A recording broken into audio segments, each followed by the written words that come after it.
Ladies and gentlemen, industry experts, ni hao. Thank you to the China Isotope and Radiation Association for the invitation to join you this morning. Understanding international trends in irradiation technologies and markets is complex. There's an awful lot of noise and some strong opinions, but it's worth keeping an open mind and doing some research before forming an opinion as to the direction of travel. I'm reminded of a quotation that is attributed to Marcus Aurelius, the Roman emperor, who said, "Everything that we hear is an opinion, not a fact, and everything that we see is a perspective, not the truth." This morning I hope to give you some facts, some opinions, and some views as to the direction of travel for the irradiation industry.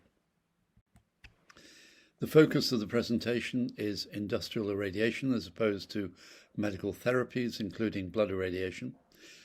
And industrial irradiation can be traced back to about 1950, so a little over 70 years ago. And I think in terms of trying to understand how it's evolved over that period, it's useful to break it into a number of periods. What I refer to as the age of the pioneers, from about 1950 through to about 1980, the age of the corporations from 1980 through to about 2015, and the period that we're now in, which I think we can refer to as the age of the environment from 2015 onwards. And each of these periods, I think, has some unique characteristics which influence the direction of travel and how the industry evolved. Before looking at those periods, I'd just like to take a moment to reflect on what we mean by radiation technologies. We're talking about gamma, electron beam, and X-ray. These irradiation technologies are complementary, but they're not necessarily interchangeable. They require different maintenance and operational skills, and the supporting infrastructure may vary, and indeed the suitability of different products and materials will vary according to the technology. So the age of the pioneers from 1950 through to about 1980, this was characterized by engineers and scientists who became businessmen and entrepreneurs. I think right from the early days we could see two distinct markets or applications. There was polymer chemistry, using electron beam technology, often in-house because of intellectual property rights associated with the processing, and bioburden reduction using gamma, usually undertaken in a contract radiation facility. And by bioburden reduction, I very much mean here the sterilization of single-use medical disposables. Two of the many companies that were there in the early days of the industry were Raytherm Wire and Cable, established in 1957 in the USA, and Isomedics, established in 1969, also in the US. Whilst we're considering the pioneers, there were many people whose names are synonymous with the early days of irradiation processing, but I'd like to focus on four people. Arthur Charlesby, born in the UK, he is very much seen as the father of radiation chemistry. He discovered the cross-linking of polyethylene in 1940 whilst working at the Royal Academy. Paul Cook studied radiation chemistry at MIT and mechanical engineering at Stanford before setting up a company to exploit the opportunities associated with the cross-linking of wire and cable, or cross-linking of polyethylene for a wire and cable application. And he was the person behind the formation of Raytherm Wire and Cable. Charles Attandi, Hungarian, is very much seen as the father of radiation sterilization. He joined Ethicon in 1950 and was instrumental in the construction of the first commercial irradiation facility, or large-scale irradiation facility, in New Jersey in the USA in the early 1960s. John Masefield studied physics and chemistry in the UK before emigrating to Canada, where he joined the Atomic Energy of Canada Limited. And whilst there, he was very much involved in the design and the construction of the first commercial irradiator for Ethicon, and therefore worked closely with Charles Atandi. And John was the person behind, he later formed Isomedics in 1969. So you can see the link between the discovery of the cross-linking, Paul Cook using it in a commercial application, and then John Masefield working with Charles Atandi, and then establishing Isomedics. When we get through to the next period, the age of the corporations from 1980 through to about 2015, I think when we got to 1980, up until then, these were technologies looking for an application. So most of the businesses had gamma, EB, ethylene oxide, and they were looking for ways to use that for the benefit of customers. Once we got into the 1980s, I think these businesses were maturing, and the focus changed from technology looking for an application to being solution providers who were technology neutral. So the focus shifted to the customers, what the customer needed, and then providing a broad range of technologies that would meet the needs of customers. So I think there was a shift from a scientists and engineers really leading these businesses to people with a sales, a marketing, and a finance background, taking an increasing lead in these in companies. There were many new applications, and so that today we have an extremely broad spectrum of applications that can benefit from irradiation. But none of those really have taken off to the extent of sterilization or cross-linking. These businesses in this period wanted to continue to expand. They'd expanded into using complementary technologies, but the next stage was really to look at international expansion, and that was often supported by mergers, acquisitions, stock listing, and venture capital. So they got access to more money in order to move internationally. On some occasions they were building facilities, but often a good way to expand into a broader range of locations was through acquisitions. So just to give you a flavour of what was happening there, we had Irradiated Products Limited and Gamma Radiation Services in the UK being acquired by Isotron, Isomedics being acquired by Steris, Gammaster being acquired by Isotron, Isotron being acquired by Synergy Health, Nordion being acquired by Sterigenics, and Synergy Health being acquired by Steris. So that was a flavour of what was going on.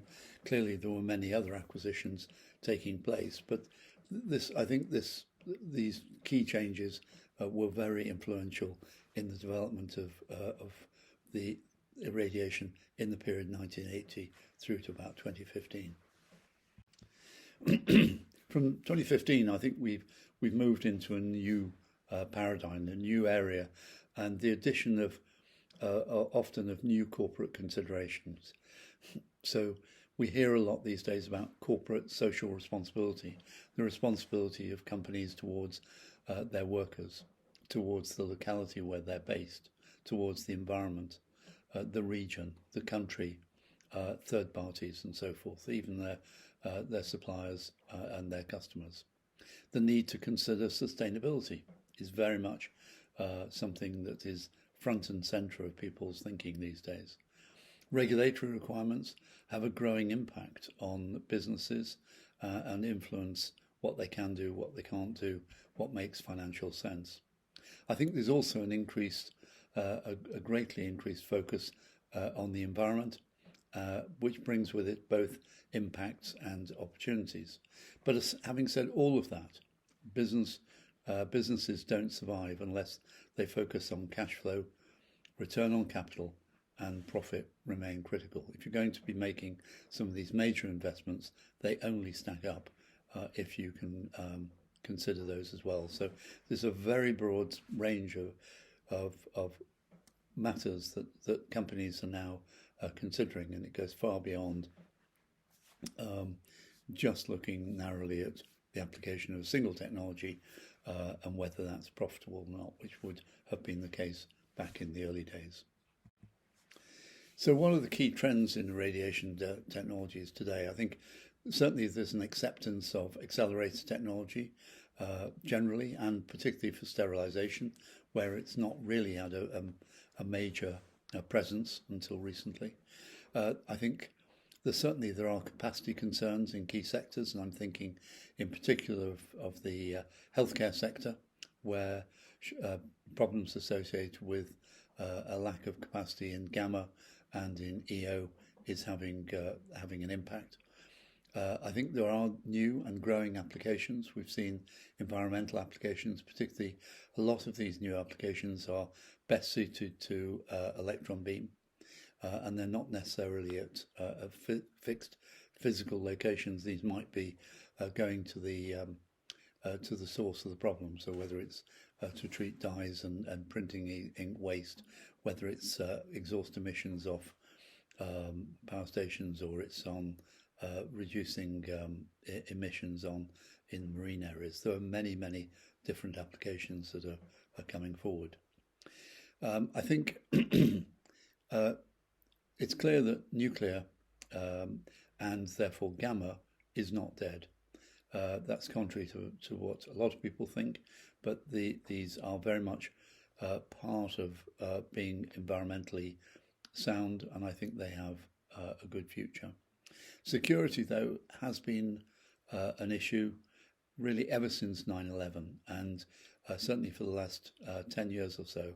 An awful lot of changes have taken place to improve the security, particularly around gamma facilities, but facilities generally.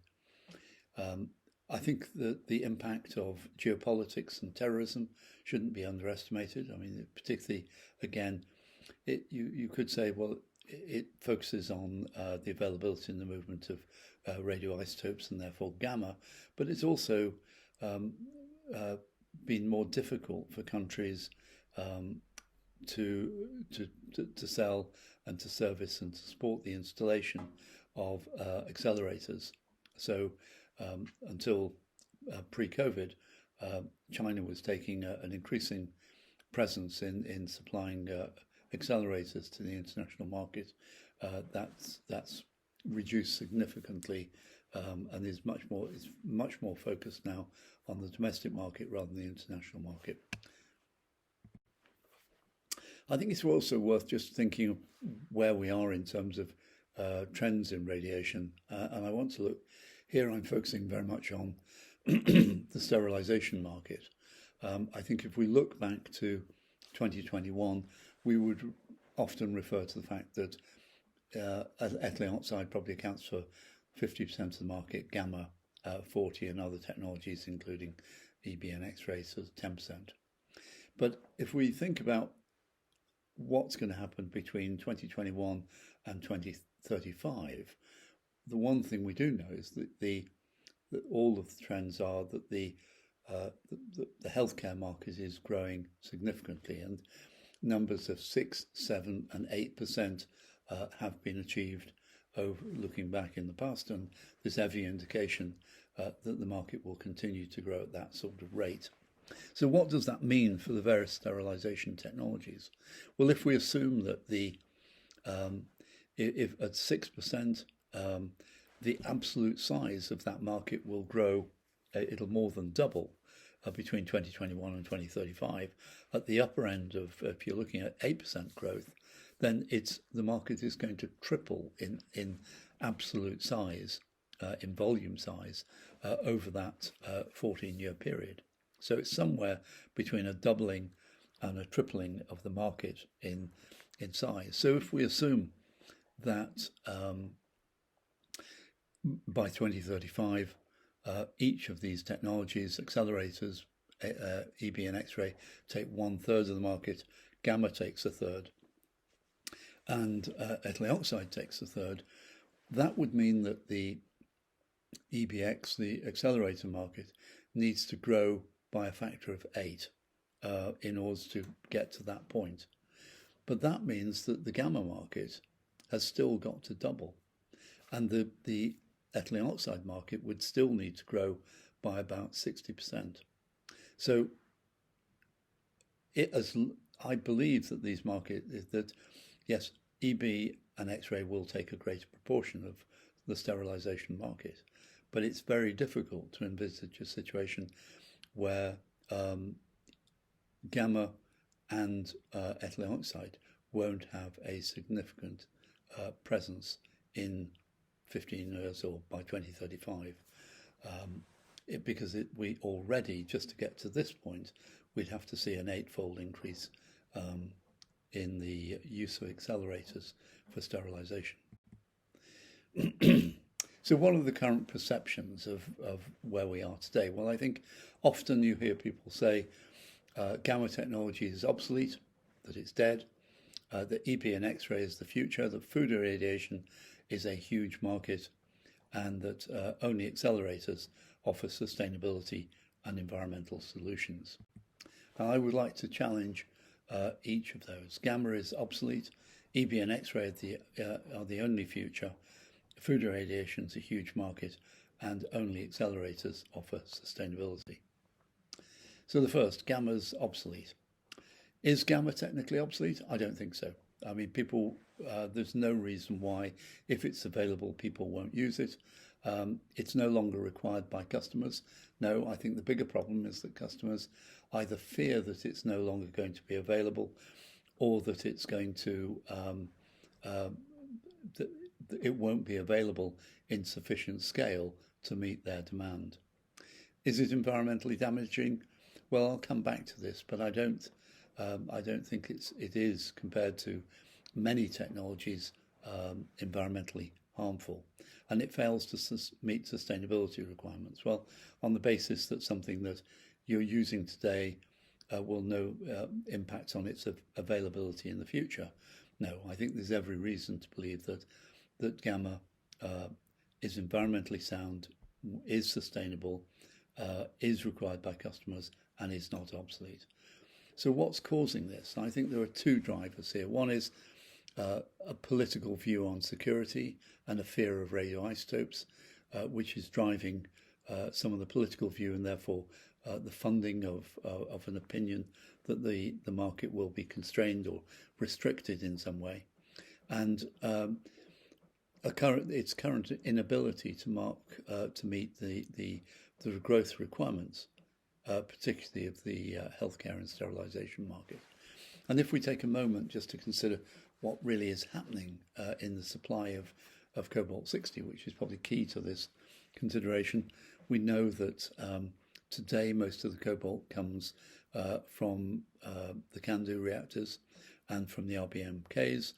We also know that Bruce Power, one of the biggest suppliers, is investing heavily in refurbishing their nuclear power plants to provide environmentally friendly power in Canada, and that they're also refurbishing and see the long-term supply of cobalt-60 as being critical and a very important part of that process.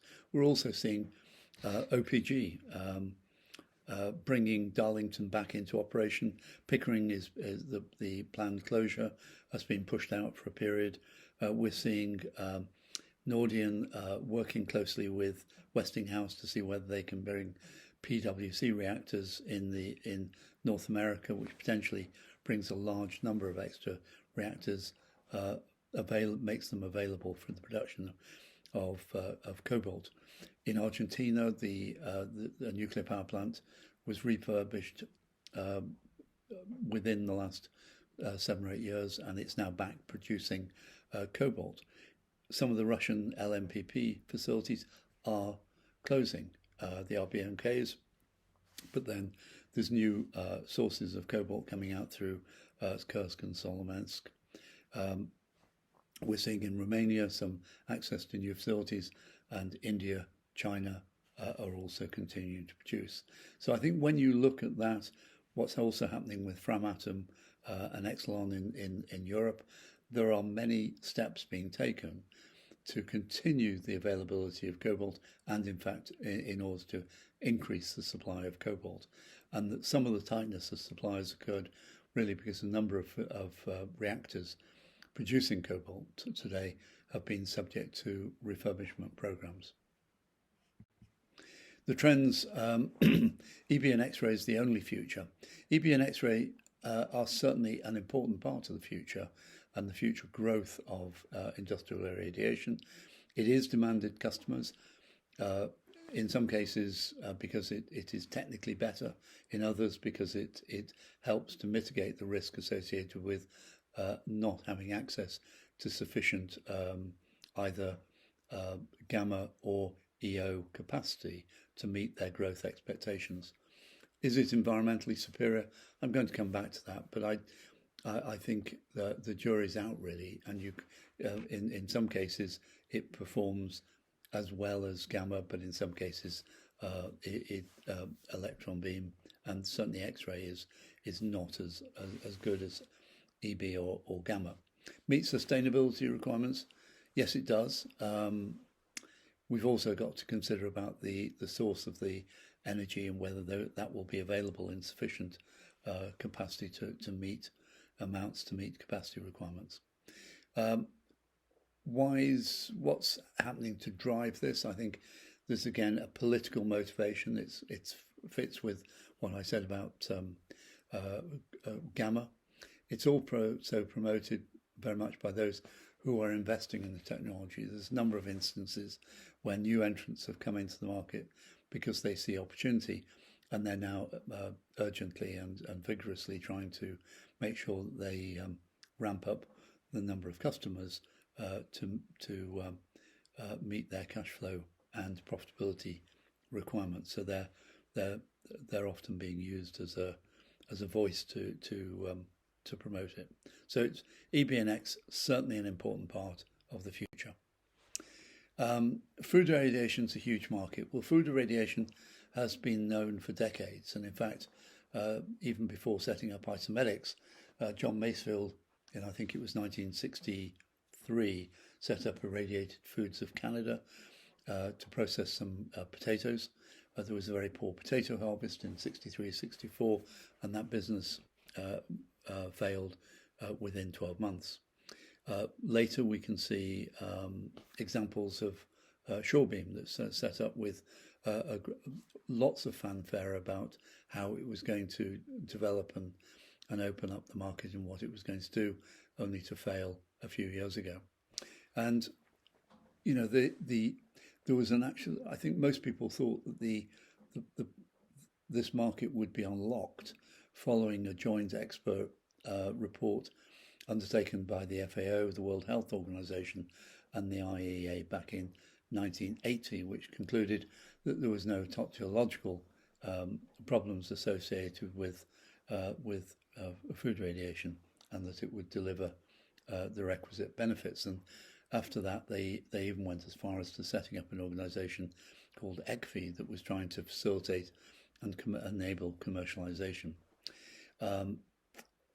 Seasonality certainly creates commercial complications, and one of the benefits of polymer processing, wire and cable, and medical devices is that they're consistent supplies day in, day out from a commercial point of view. The problem with food, often it's very seasonal, and therefore you get these blips, and what do you do with the plants when you're not in season? So that needs to be considered when you're looking at how you will use the facilities and to make them into a commercially viable enterprise. From a size point of view, although food is huge, it's only certain products that would be suitable for irradiation. And so in reality, the food irradiation market is probably never going to be anywhere near that of sterilization and polymerization. And there are many other markets, and markets that actually potentially hold greater potential, such as phytosanitary, environmental, and so forth. So I think it's easy to get, there's always interest in food irradiation, but there's some powerful anti-food lobbies over the years that have pushed, and particularly in some parts of the world, we see regulatory restrictions born out of a lack of understanding. So some countries are making slow progress. Probably China is one of the leaders in terms of the treatment of food, the irradiation of food, but in other areas, in many parts of the world, it's not a big market. Trends in radiation sustainability. Well, I'd like to just here, I'm mixing up a little bit of sustainability and environmental. There was an excellent presentation, and this is just an extract from part of a presentation done by Isotope, an operator contract irradiation company in Europe, and they employed external consultants to assist in forming an opinion as to the relative environmental footprint of different technologies. And they concluded that gamma, not surprisingly, has the lowest footprint.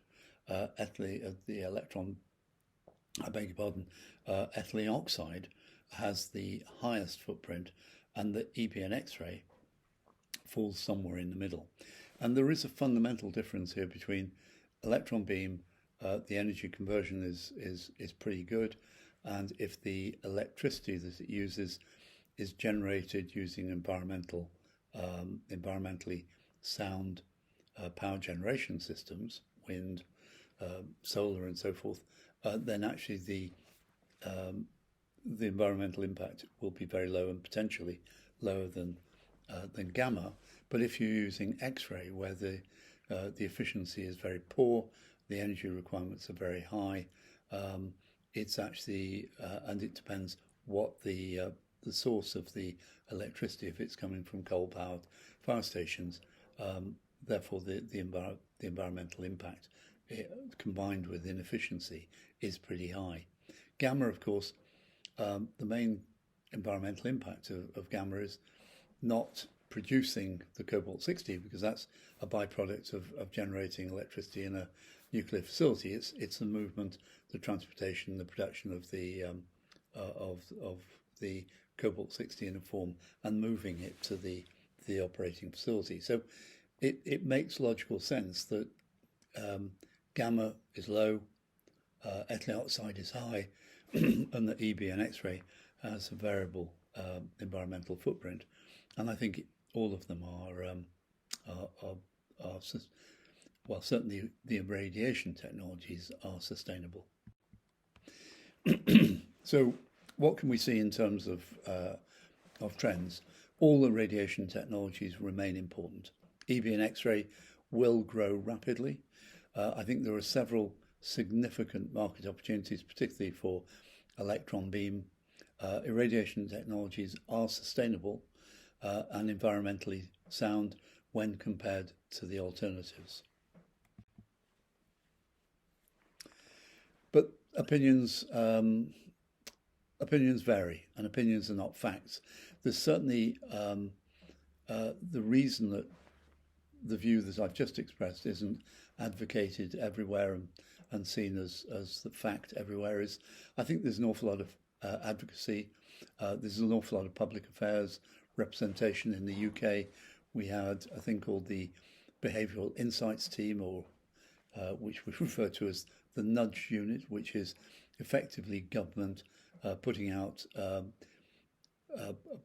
supporting one particular view to the detriment of others. So not necessarily, if you follow just the words put out to the general public, you won't necessarily get a clear picture as to direction of travel.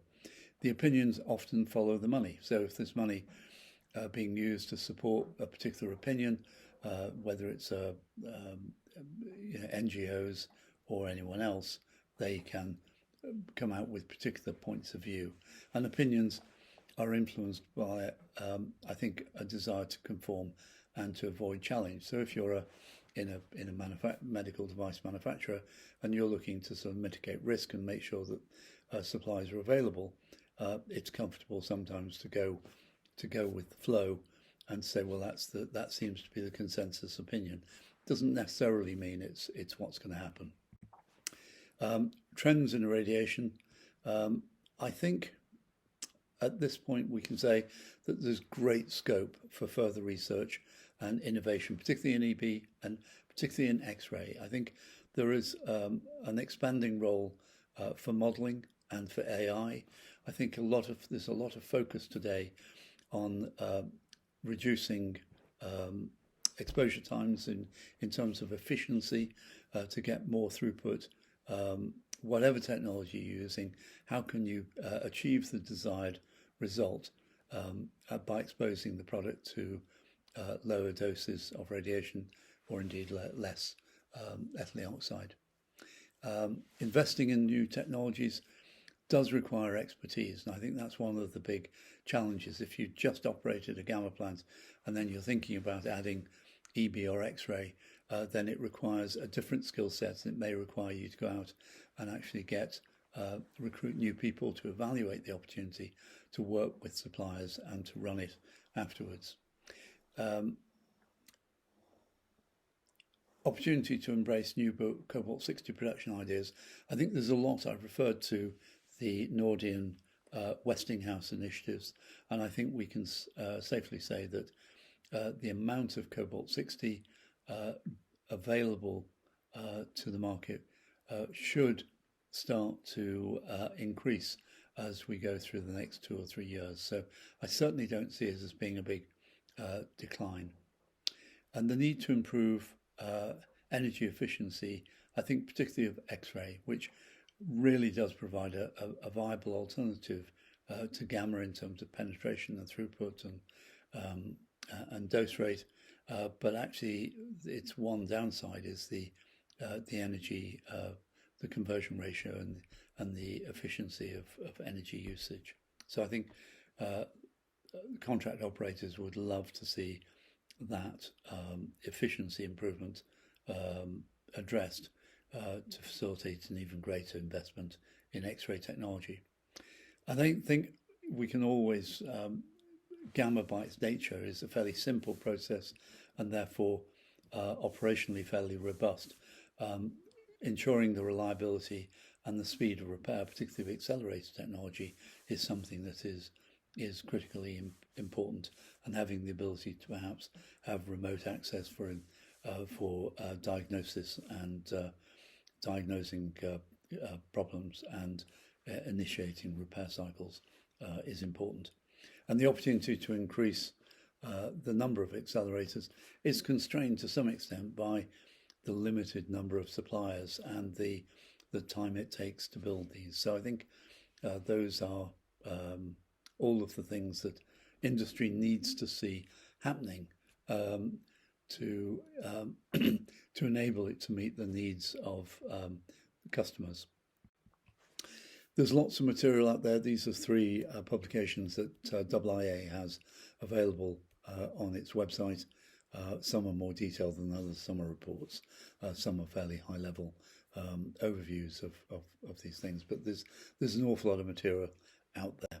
And I'd just like to highlight there's a paper that was written on the trends in irradiation by Andrzej Trzymiński, who's the Director General of the Institute of Nuclear Chemistry and Technology in Poland, and who was, until a few years ago, a director of the International Radiation Association. And finally, in closing, I'd like to just remind everyone and welcome them to consider attending the next international meeting on radiation processing, which we plan to have in Costa Rica in November of 2024. So shortly, the IMRAP website will be going live.